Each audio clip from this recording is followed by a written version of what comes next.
Good day everyone, we're Group 2 and we're gonna discuss the Woodcock-Johnson battery for children. And my name is Janela Carla Gregorio and I'm going to discuss the proponents and its theoretical background.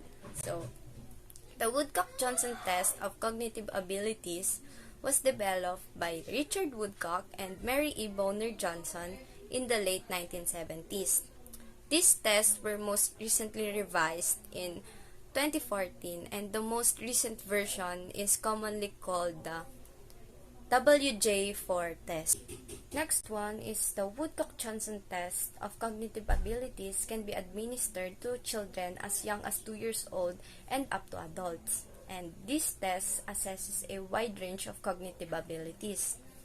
The Woodcock-Johnson 3 and Woodcock-Johnson 4 test of achievement ay merong 22 sections achievement test that assesses both academic achievement and cognitive development to qualify children for gifted and talented programs. And minsan, nag-i-include din sila ng intelligence test.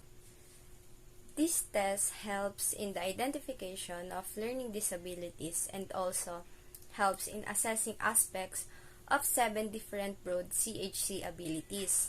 And this CHC theory of intelligence or Cattle-Horn-Carroll is a psychometric taxonomy designed to explain how and why individuals differ in cognitive ability.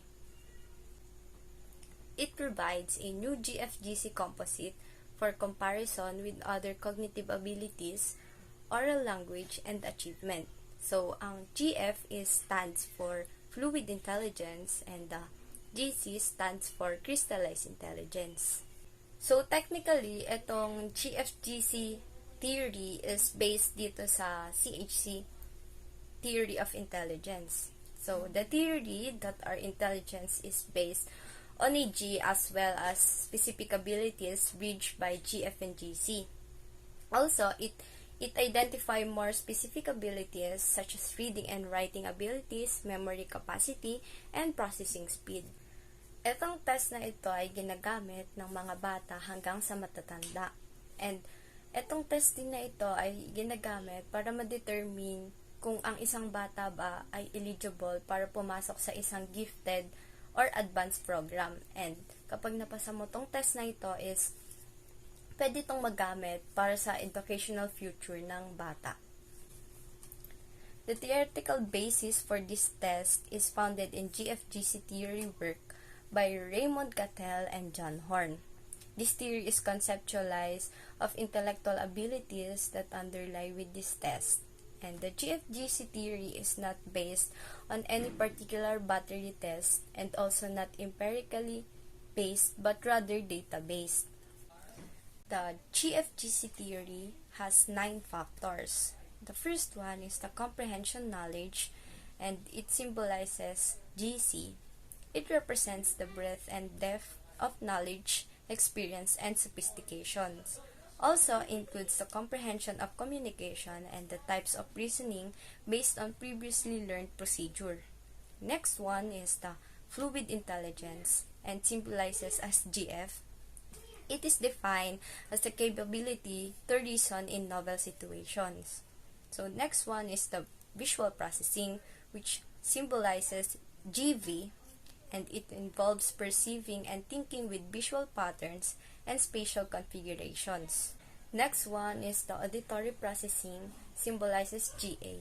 It involves the comprehension and synthesis of auditory patterns, pero hindi ito nagre-require ng comprehensions of language katulad nung sa GC or the comprehensive knowledge.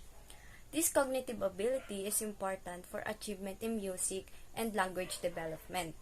So the next one is the correct decision speed, which symbolizes CDS. So it is defined as quickness in providing correct answers to a variety of problems in comprehension, reasoning, and problem solving. And ito din yung tinatawag nating snap judgment. Next one is the processing speed, which symbolizes GS. It involves the ability to perform clerical speed type tasks quickly, particularly when measured under pressure to maintain focused attention. So the next one is the short-term memory, which symbolizes GSM. It involves the apprehension and use of information within a short period of time. Next one is the long-term retrieval, which symbolizes GLR. It involves the storing of information and the fluency of retrieving it later through association. Lastly, the quantitative abilities, which symbolizes GQ. It is defined as the capability to comprehend quantitative concept and relationship to manipulate numerical symbols.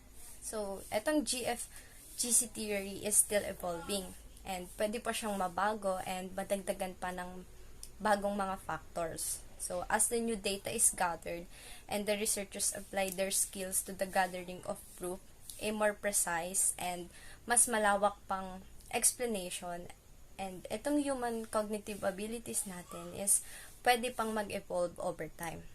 And that's it for my report of proponents and theoretical background of Woodcock-Johnson Battery for Children.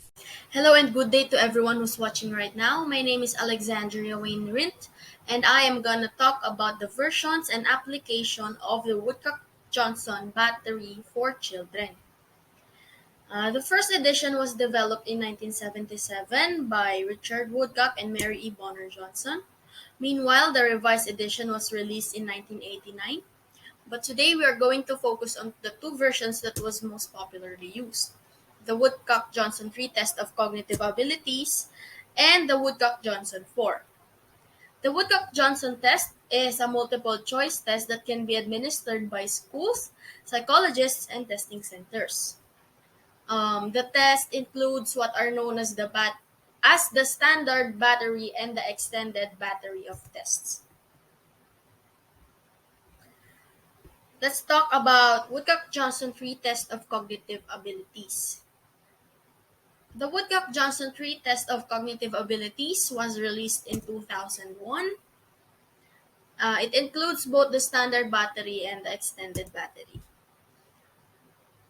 The standard battery consists of test 1 through 10, while the extended battery test includes test 11 through 20.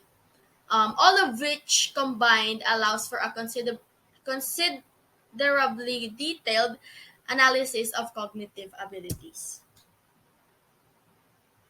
The Cattle-Horn-Carroll theory factors that this test examines are based on 9 broad stratum abilities, which are the comprehension knowledge, the long-term memory, the visual spatial thinking, the auditory processing, fluid reasoning, the processing speed, short-term memory, quantitative knowledge, and reading and writing.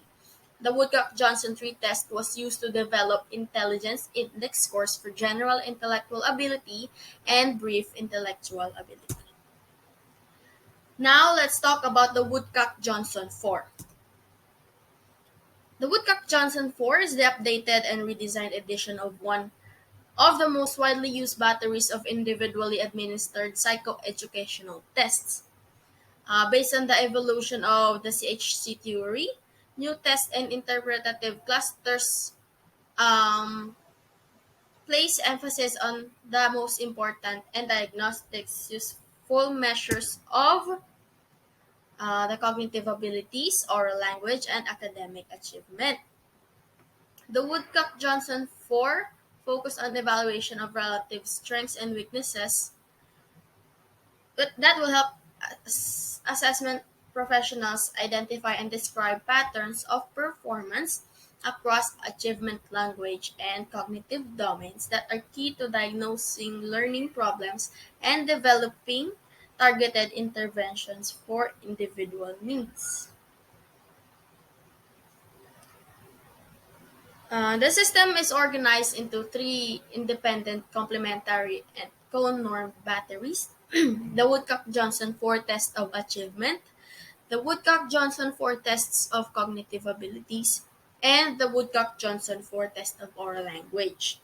The 3 batteries can be independently used or together in combination.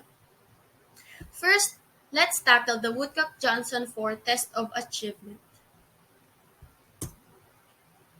The Woodcock-Johnson 4 test of achievement includes 20 tests for measuring four broad academic domains: reading, written language, mathematics, and academic knowledge. This test battery is used to measure math and reading proficiency and compare academic achievement in relation to the subject's academic knowledge. A completely new configuration with new tests and clusters, supporting a broad range of diagnostic assessment needs for a wide variety of professionals. Determination of academic strength and weakness has never been easier. A new comparison of achievement scores of academic knowledge can provide additional information to help determine if a comprehensive evaluation should be considered. There are three standard battery forms of the Woodcock-Johnson 4 test of achievement. The 20 tests are divided into two: the standard battery and the extended battery. So for the standard battery, there are 11 tests. It is the letter word identification for test 1. Test 2 is applied problems. Test 3, spelling. Test 4 for passage comprehension. Test 5, calculation. Writing samples for test 6. Word attack for test 7. And for test 8, oral reading. For test 9, science reading fluency. Math facts fluency for test 10. And writing fluency for test 11. So for the extended battery, test 12, reading recall, number matrices for test 13, editing for test 14. For test 15, it's the word reading fluency. For test 16, the spelling of sounds, reading vocabulary for test 17, science for test 18, social studies for test 19, and humanities for test 20. A single form of the extended battery can be used with any of the three forms of the standard battery. Now let's talk about the simplified procedure for identifying intra-achievement strengths and weaknesses. The Woodcock-Johnson 4 test of achievement introduced an easy-to-use procedure for determining relative strengths and weaknesses within tests and clusters from three core areas of achievement. The new intra-achievement variation procedure easily adapts for individualized assessment. Examiners can now customize the analyses to accommodate additional tests and cluster scores based on an individual's specific needs. Now let's move on to the Woodcock-Johnson 4 test of oral language. This test battery is used to assess language proficiency. The Woodcock-Johnson 4 test of oral language also function as a stand-alone battery of tests that are used for oral language assessment, determination of English and Spanish language proficiency, and for comparison of strength and weakness among oral language and language-related abilities for more complete reading, writing, or dyslexia evaluation. For example, the new segmentation test offers examiners a highly predictive three-part test for measuring critical reading-related skills involved into breaking works into parts and uh, phonemes. This test complements the sound blending test that measures the counterpart skill of blending sounds into words. The tests for the Woodcock-Johnson 4 tests of oral language are Test 1, Picture Vocabulary, Test 2, Oral Comprehension, Test 3, Segmentation, Rapid Picture Naming for Test 4, Sentence Repetition, Test 5, Test 6 is Understanding Directions, Test 7, Sound Blending, Test 8, Retrieval Fluency, Test 9, Sound Awareness, Test 10, Vocabulario sobre dibujos, Test 11, Comprensión Oral, Test 12 is Comprensión de Indicaciones. So, last but definitely not the least, the Woodcock-Johnson 4 test of cognitive abilities. This test is used to identify learning problems and individual strengths and weaknesses. This is similar to other intelligence tests such as the Stanford Binet and the Wechsler Intelligence Test.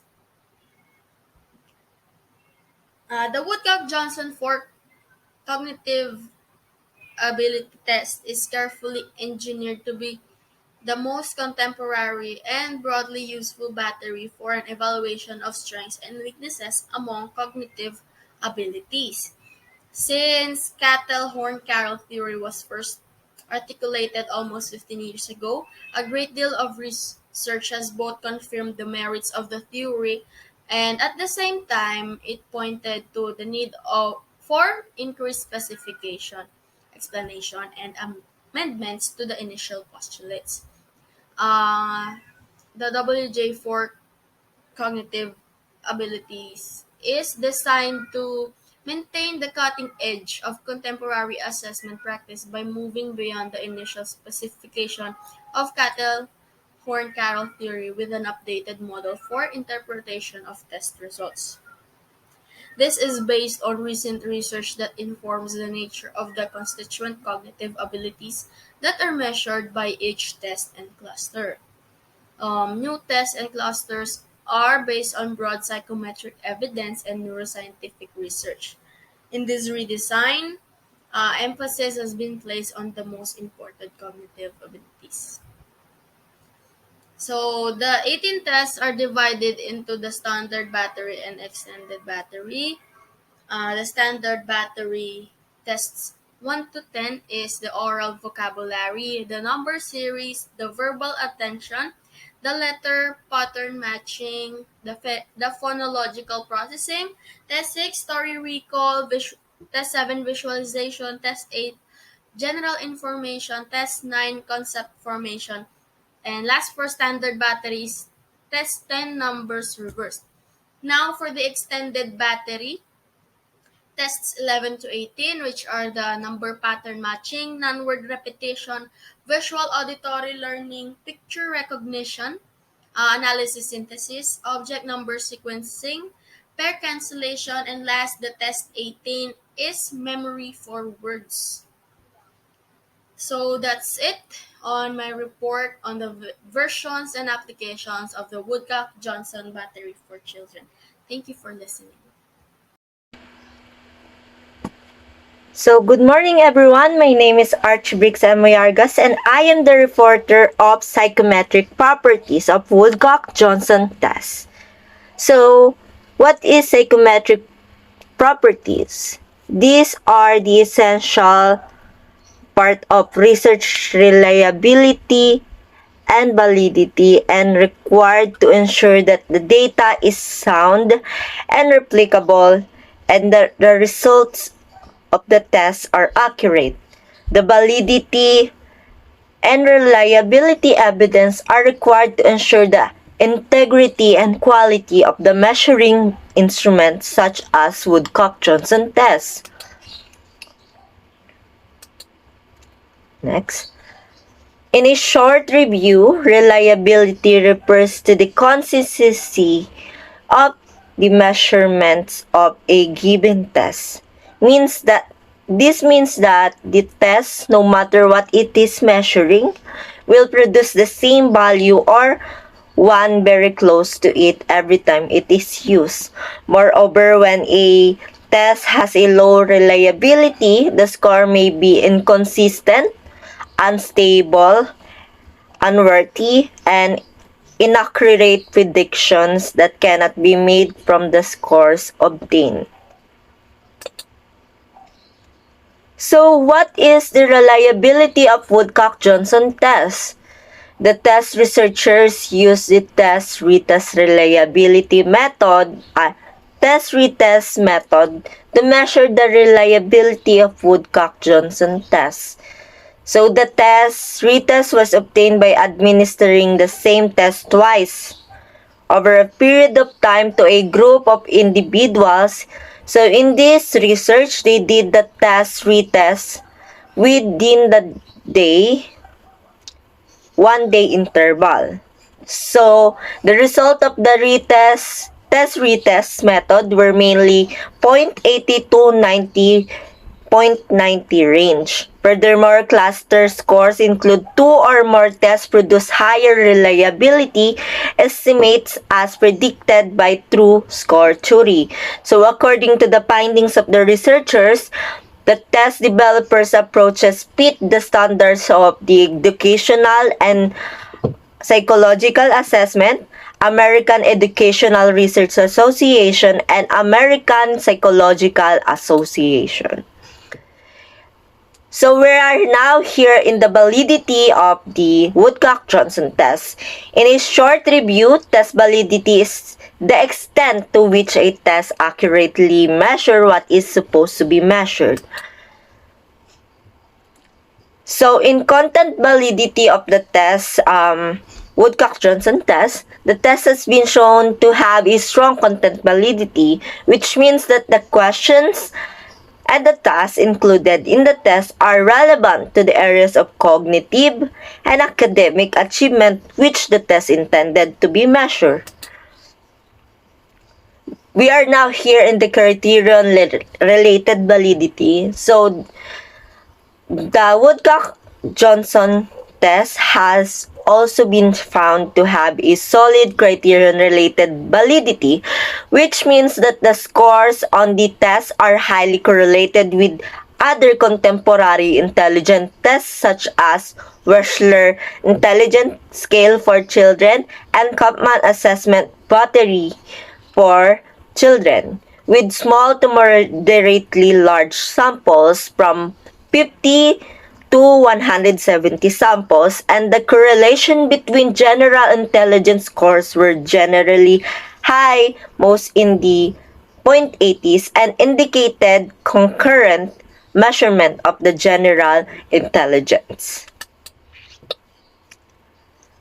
So the Woodcock-Johnson achievement clusters have a concurrent validity coefficient between wide range achievement tests and P-body individual achievement tests subtests ranging between 0.64 and 0.93 concurrent validity coefficient from two independent samples of 40 and 32 elementary age samples. However, the specific tests that are mostly highly correlated with the Woodcock-Johnson test can vary depending on the sample being tested and the particular subtest or domains being compared. But here are the few examples of commonly used tests that are highly correlated with Woodcock-Johnson tests, and these are the Wechsler Intelligence Scale for Children, Kaplan Assessment Battery for Children, Stanford Achievement Test, Peabody Individual Achievement Test, and Peabody Individual Achievement Test. So it is important to remember that while these tests are highly correlated with Woodcock-Johnson tests, they may also have some unique strengths and weaknesses that make them more or less appropriate for specific purposes or populations. So we are now here in the construct validity of Woodcock-Johnson test. So we witnessed that the content validity and criterion-related validity of Woodcock-Johnson tests are high in validity. However, the construct validity of the factors and clusters of the test are generally lower. So, based on the study, the Woodcock-Johnson oral language was compared with 3 other tests of language functioning with 4 small samples from 50 to 56 samples. And most correlation in these samples are 0.60 to 0.70 range. Moreover, the Woodcock-Johnson achievement was compared to 2 different achievement batteries and a test of oral and written language with small samples from 49 to 51 samples. And the composite score correlation mainly were in the 0.60 to 0.70 range within the separate reading, mathematics, and writing areas, but some were in the 0.80 and 0.90 range. So in conclusion, we can say that the Woodcock-Johnson test is a reliable and valid assessment tool for both cognitive and achievement abilities among children and adults. However, correlation at the factor and cluster levels were generally lower and needed some deliberation by the author. So that's all for today. Thank you for listening. Have a great day ahead and God bless us. Thank you. So good day everyone, my name is Clara Antoinette Fabros and I am going to be discussing how to administer the Woodcock-Johnson Battery for Children's test. So how to administer? The Woodcock-Johnson version 4 tests of achievement is a wide range, comprehensive set of individually administered tests for measuring cognitive abilities, scholastic aptitudes, and achievement. These tests were nationally standardized on examinees ages 2 years to 80 years of age. The Woodcock-Johnson version 4 is composed of 3 parts: the test of cognitive ability, the test of oral language, and the third is the test of achievement. So this is used by the FCPS, according to my reference, by the Fairfax County Public School as an instrument to conduct an educational assessment, which is to be used in the process of determining eligibility for special education services. The test of achievement measures 3 main academic areas, which is reading, mathematics, writing, and in addition, there is an academic knowledge cluster.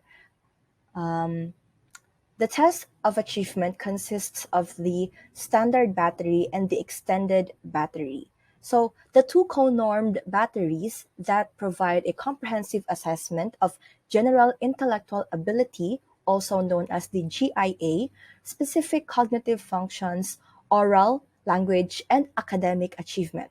So in reading, there are two types of batteries, the standard battery and the extended battery. For the standard battery, we have the letter word identification, the passage comprehension, word attack, oral reading, sentence reading fluency.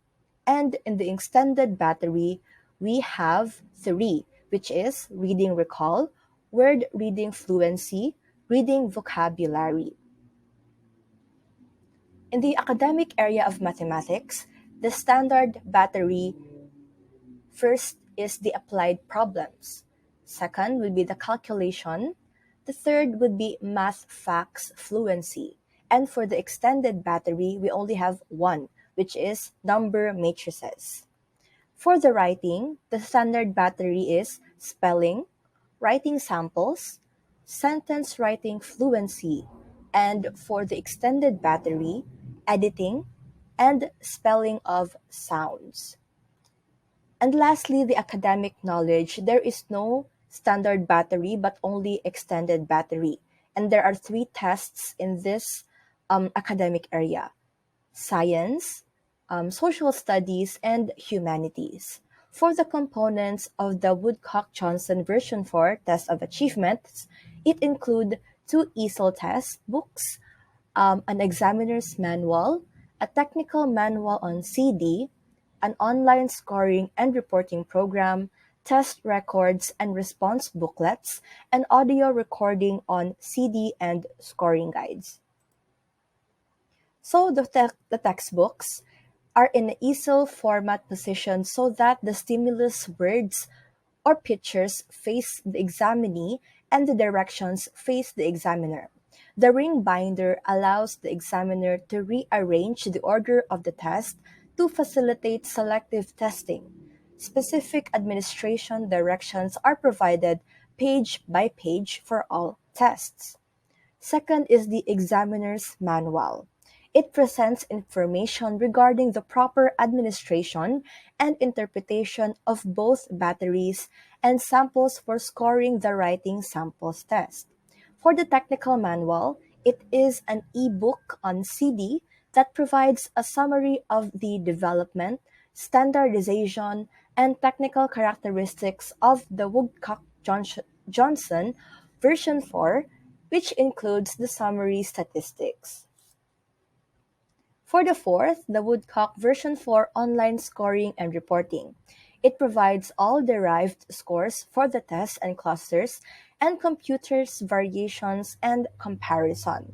The test record includes guidelines for examiner scoring and is used to record identifying information, observations of behavior, examinee responses, raw scores, and other information that might be helpful in interpreting test results. And the response booklet. It provides space for the examinee to respond to items requiring written response or mathematical calculations. And lastly, the audio recording on CD. It provides standardized administration of spelling of sounds. For the test 16, the spelling of sounds measures knowledge of the sound patterns of word forms, specifically phonologically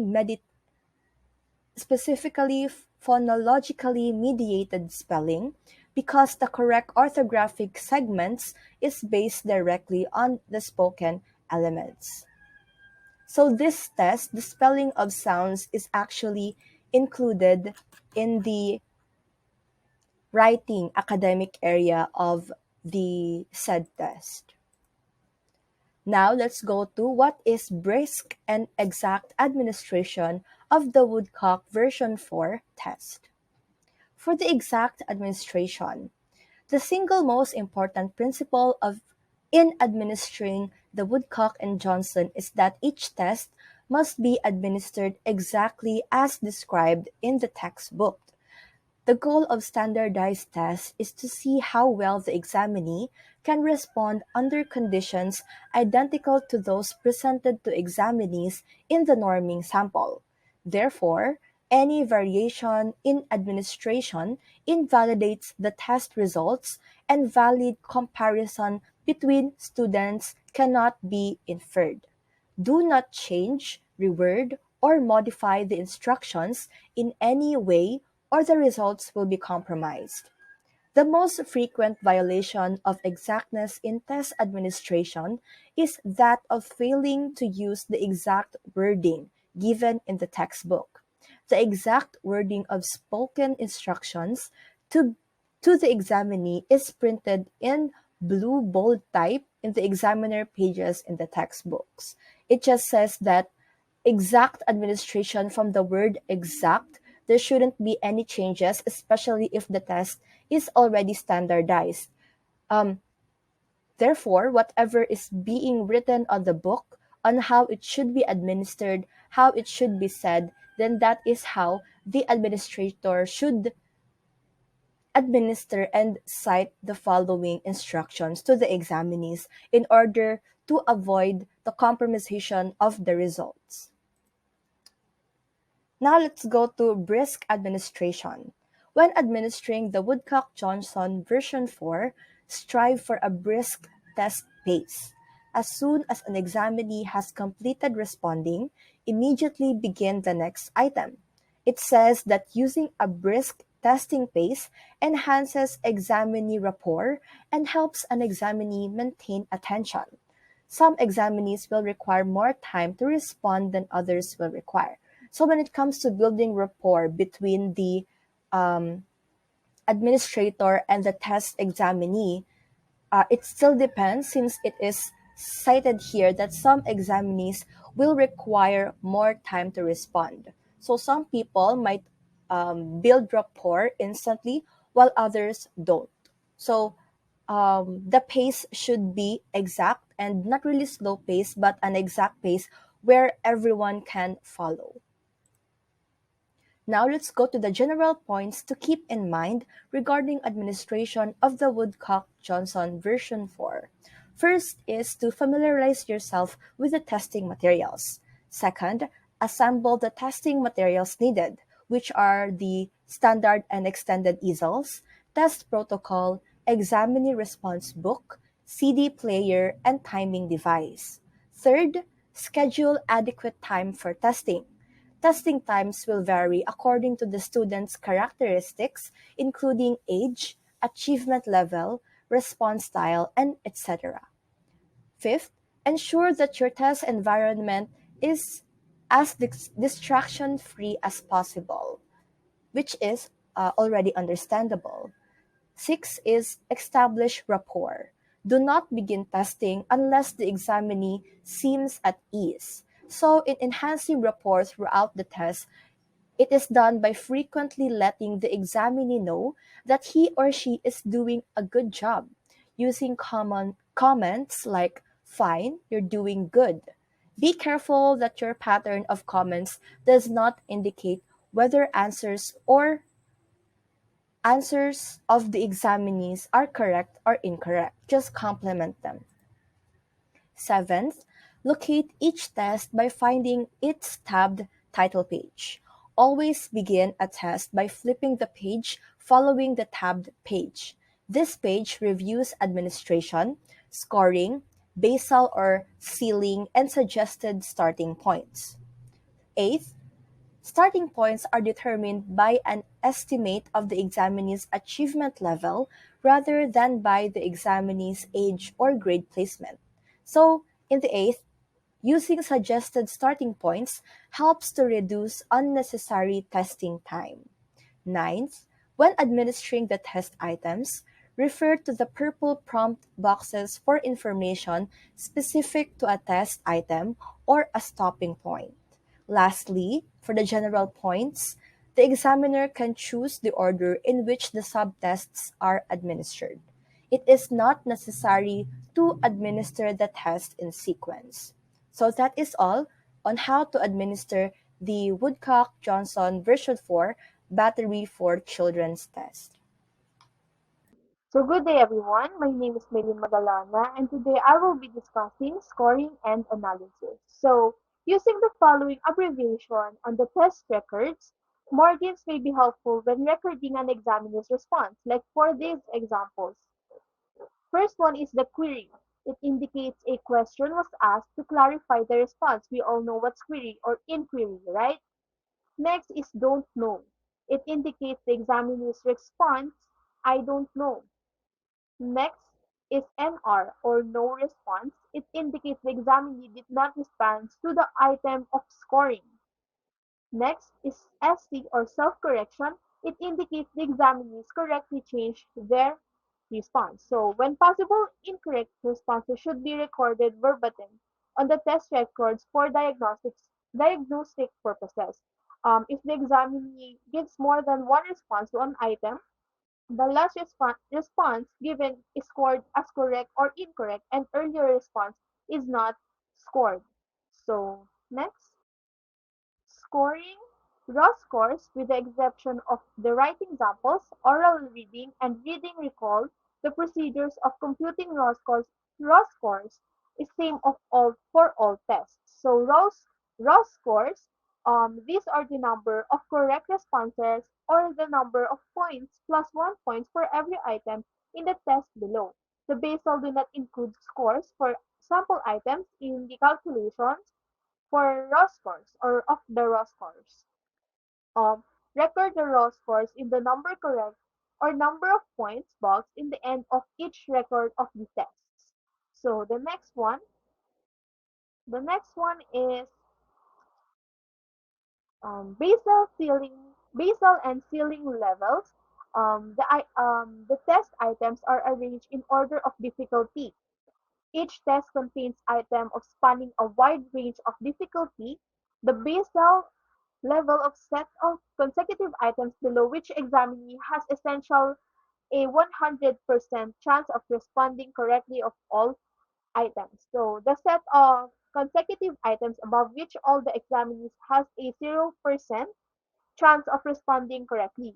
Let's be aware, okay? Let's be aware of the criteria for basal and ceiling levels. It includes the beginning of each test in the book, and it's stated briefly at the top of the recording area for each test is it is record. The test is in the test record. So basal rule, for example, basal rule, this is for example, a particular subtest indicates six lowest consecutive items. Answered correctly is the basal. If the basal is not obtained when the first six items are administered, test backward page by page until the examinee has responded correctly to all six lowest number items administered, or until the page with item 1 has been administered. So, administering is which the previous reporter tackled um, in the other report, right? So, sealing rule, for example, naman, this or for the sealing rule is a particular subtest indicates the six highest consecutive items answered incorrectly in the sealing. So, next. If the ceiling for an examinee appears to be reached in the middle of the test page, administer all items on that page before deciding to discontinue test. If the examinees get another item correct before finishing that page, this is considered a false ceiling. Continue testing page by complete page until the examiner responds incorrectly to six consecutive items and has completed the page. Always continue um, Always continue testing until you are confident that the true basal and the true ceiling have been obtained.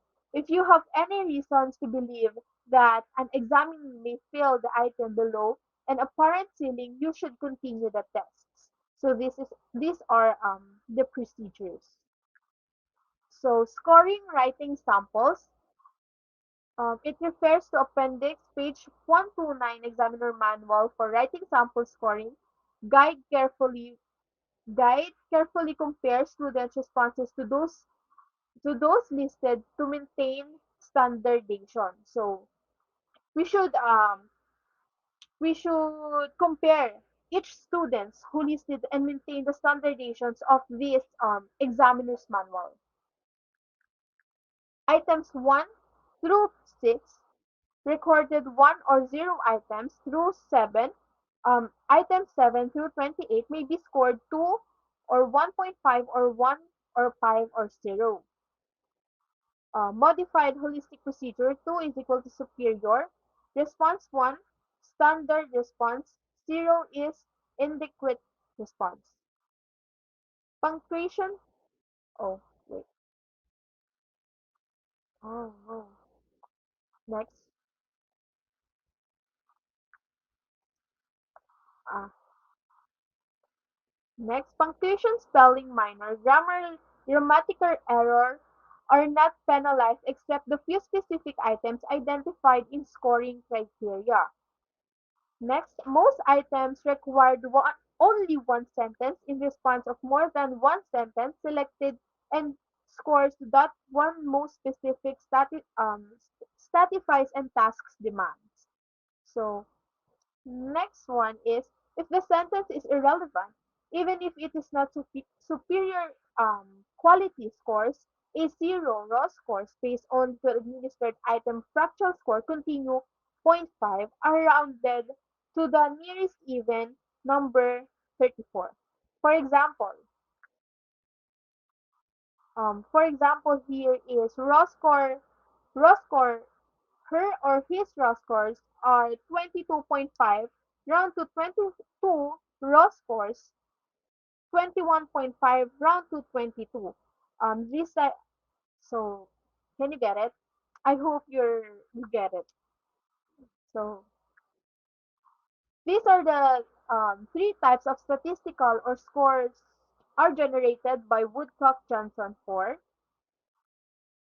First is level of development, comparison with peers, degree of proficiency. So let's go first to level of development. Under the level of development, we have age equivalence. So An equivalence or AE or age score reflects the child's performance in terms of age level in the norming samples at which the average score is the same as the child's scores.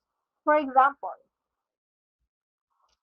if the child named Sam is 8 years old and receives an AE of 12.1 on the particular test, the correct interpretation would be test result indicates that Sam's performance on this test is comparable to the average of 12 years old. Okay, next is grade equivalent. Grade equivalent or GE or grade score. Likewise, reflects the child performance in terms of the grade level of the norming sample in which the average score is the same as child's raw score. For example, if the child's name Rita, a 7th grader or grade 7, received a GE of 6.5 in the reading fluency test, the correct interpretation would be Rita is a 7th grader who currently performs in the mid-6th grade level in reading fluency. Next, the second one is the comparison with peers. So under the comparison with peers is the standard score. Standard score or SS on the Woodcock-Johnson 4 describes a child's performance relative to the average performance of the comparison group, the scale of the same as IQ test. IQ tests, in other words, the average standard score is 100 with a standard deviation of 15. Um, for example, for example, if a child named John had standard score of 85 in the calculation test, he would be functioning in the low average range that particular skill. So another unders of comparison with peers is the percentile rank. Here in percentile rank or PR, it describes a child's relative standing to his or her peers on the scale of 1 to 100. Thus, the percentile rank of 6 would be indicates that only 6 children out of 100 in a comparison group or similar age in the, or education level would be scored as lower as this. So here are the examples. So relationship between standard score, percentile ranks, and classifications. So as we can see here, the examples, like for example, percentile rank is 98 to 99.9 is very superior range in classification. 92 to 97 is superior. 76 to 91 um, is high average. And 25 to 75 is average. 92 to 24 is low average. Um, 3 to 8 is low, and 0.1 to 2 is very low. So these are the example of the percentile rank in standard scores classifications. So next one is degree of proficiency. So under the degree of proficiency is the relative proficiency index or RPI. So this statistic is particularly useful to predicting the child's adjustment to particular academic program. The RPI predicts a child's level of proficiency on tasks that a typical age or grade peer would perform 90% proficiency. The denominator for in the RPI is always 90, presenting 90% efficiency on the test or task, whereas this numerator varies from 0 to 100 represents how proficient the particular child test is on the task. So these are the example of interpretations of RPI scores. So very advanced within normal limits on the advanced within normal limit, mildly impaired within normal limits, mildly impaired, moderately impaired, and severely impaired. So as we can see here in the table, these are the examples. So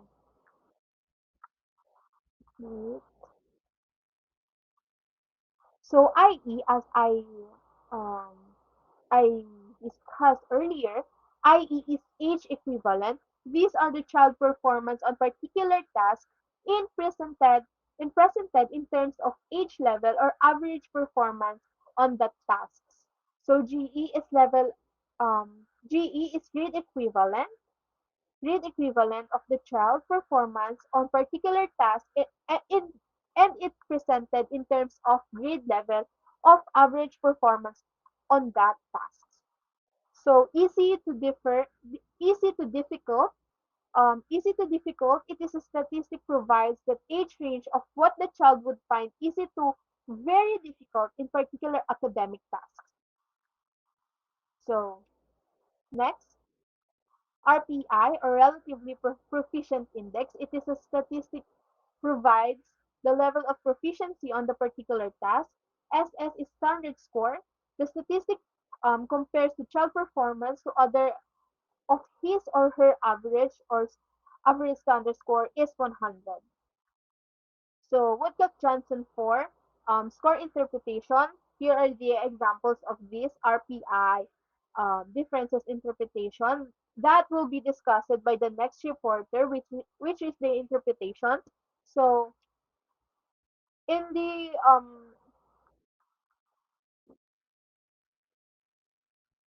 in my last report, when students are given Woodcock-Johnson test of achievement, the examiners may be administered the standard battery question for the extended battery. Depending on what school district requires, and subtests in extended battery are often given. The district wants to evaluate child's reading, math, writing, language, or other skills. They also test contains new domain-specific scholastic aptitude clusters that allow of efficient and valid prediction of academic achievement, providing even more feedback for specific help that can be given to the child and the test achievement. Have to compare your children level to achievement academic knowledge. So that's it for my report, scoring and analysis. And the interpretation will be reported by Veronica Sangel. And that is the extended for this topic. Thank you. Good morning, everyone. I'm Veronica Sangel from Group 2, and I will be discussing interpretation of Woodcock-Johnson Battery for Children. Now, let's move on to interpreting the reading test.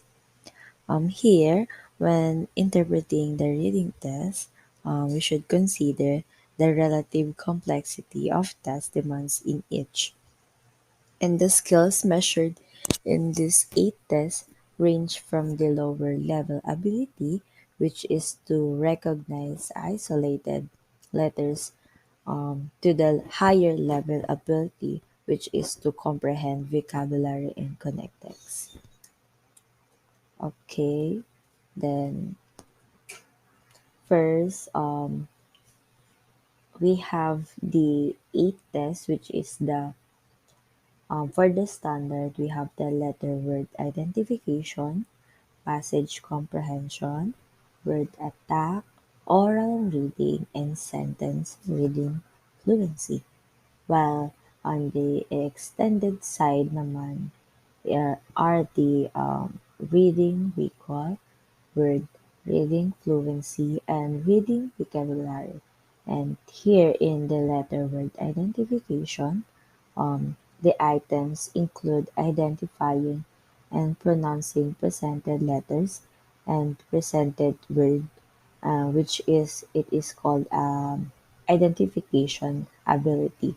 And here it is not necessary for the student to know the meaning of words. And the items become more difficult as they become less high frequency. And here, the students have low scores, meaning the student has not developed automatic word identification skills, and the student may require increased time and greater attention to phonological analysis to identify words. And response identify phonetic analysis skills, which is initial, medial, and final sounds of vowel and consonant patterns. And next is responses identify structural analysis skills such as syllables, prefixes, and suffixes. So now let's move on to the next one test, which is the word attack. Here, it measures skills in applying phonic and structural analysis skills to the pronunciation of unfamiliar printed words. And the student reads aloud letter combination that are linguistically logical in English but that do not form a actual words. And the student must recall the phoneme and associated with each grapheme and blend phonemes into a word. Knowledge of word structure is required for the multi-syllabic nonsense words, and here the poor performance usually indicates that the student has not developed or mastered phonic decoding skills. So next one is the passage comprehension. Passage comprehension is a subtest measures that the child's understanding of what was read, and the child reads a sentence silently and then decides on a specific word needed in the blank to make the sentence complete. Vocabulary level increases throughout the section. So here, the low performance may be a function of limited basic reading skills or comprehension difficulties. Students may not have prior familiarity with vocabulary or knowledge of concepts that are prerequisite for understanding the passage, and it measure of literal and inferential comprehension. And here the student may or may not use context or picture clues effectively to determine meaning. And the student may use strategies such as skipping a word to identify words. Next one is the oral reading, um, which is it measures the ability to apply important aspect of reading fluency, such as accuracy and prosody, when reading sentence aloud. And here, the low performance may be a result of limited decoding skills and comprehension difficulties or both, and resulting in a lack of reading fluency. Next one is the reading recall, which the examinee must read a short story and then retell or recall as much of the story as he or she can recall. Um, it measures reading comprehension and meaningful memory, and the low performance may be related to limited basic reading skills, comprehension difficulties, attention, or memory issues. Next is sentence reading fluency. Here, the examinee will read a simple sentence and decides if the statement is true or not, or yes or no, and it should be answered in a short period of time because it measures reading speed and rate. The low scores indicate difficulty reading and comprehending simple sentence quickly. And another thing is low performance may be a function of limited basic reading skills, comprehension difficulties, slow processing speed, and inability to sustain concentration. Next is the word reading fluency. Here, the student must mark the two words that go together in each row, and it measures vocabulary knowledge and semantic fluency. Here, the low performance may be the result of limited word knowledge, decoding difficulties, limited speed, attentional difficulties, a combination of factors, and the examinee's performance on anti-measure of reading may provide insight into the reason for low performance on this subtest. And next one is the reading vocabulary. Here, it measures an aspect of reading comprehension at the isolated word level, and it allows an evaluation of word comprehension apart from passage comprehension. And it requires the ability to read words and supply words similar in meaning, which is the synonyms for part A, and part B antonyms, which is the words opposite in meaning. Students who have low performance may be a function of limited basic reading skills, limited word comprehension, or both. And we're done in the reading test, which is the eighth test, and now we're going to the math test.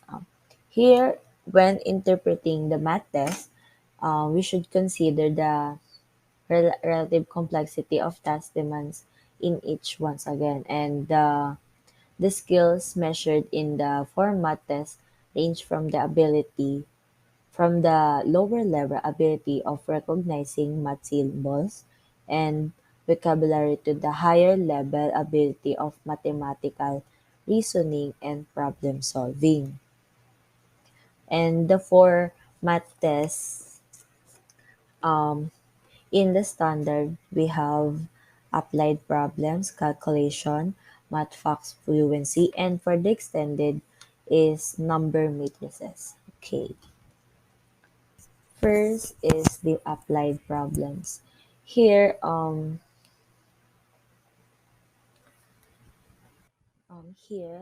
it measures the examiner's skill in analyzing and solving practical problems presented. Uh, ad- Additionally, it measures quantitative reasoning, math achievement, and math knowledge. And it requires the ability to analyze and solve math problems. The students who have low performance may be a function of limited math skills, poor math reasoning ability, or comprehension difficulties. Next one is the number matrices, and it measures quantitative reasoning, and the examinee must use a matrix to identify a missing number.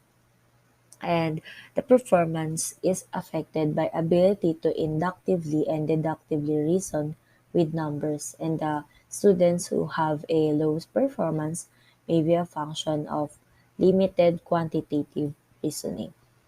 And next is the calculation, which is it measures the ability to perform mathematical computation, and the student may have difficulty performing a variety of calculation, analyze patterns of success and errors.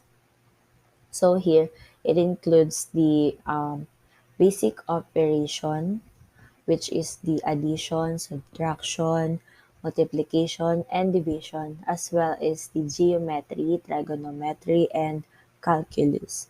It involves decimal, fractions, and whole numbers. And um, the students or the people here who had a low performance may be a function of limited or inaccurate computation skills using the four basic operation with whole and rational numbers. And low performance may be a function of lack of automaticity of basic facts. And low performance may be a function of lack of automaticity for basic facts. And the students may not attend to sign and perform the wrong operation. And next one is the math facts fluency, which it measures math achievement and number facility, requiring rapid responses to solving simple addition, subtraction, and multiplication problems, which is a single digit computation. Um, Low performance may be a function of lack of automaticity.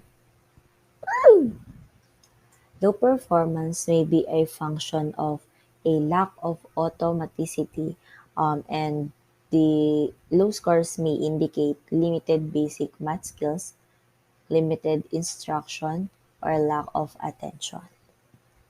And we're done in the interpreting the math test, and we're going to the interpreting the written language test. So in interpreting the written language test, the skills measured in this test range from the production of legible handwritten output to the generative writing for quality expression requiring ideas or conversation, task adherence, and reasoning. So here the first one is the spelling, and it measures knowledge pre-writing skills and spelling, and it also measures the ability to write orally presented letters and words correctly beginning with tracing simple shapes. So here,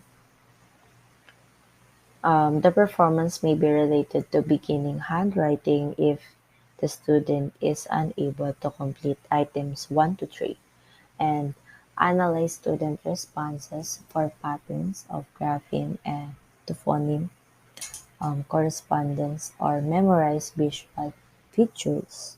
Um, Errors patterns may be addition of unnecessary letters, omission of needed letters, mispronunciation or dialectal speech patterns, reversal of whole words, vowels, consonant order, or syllables.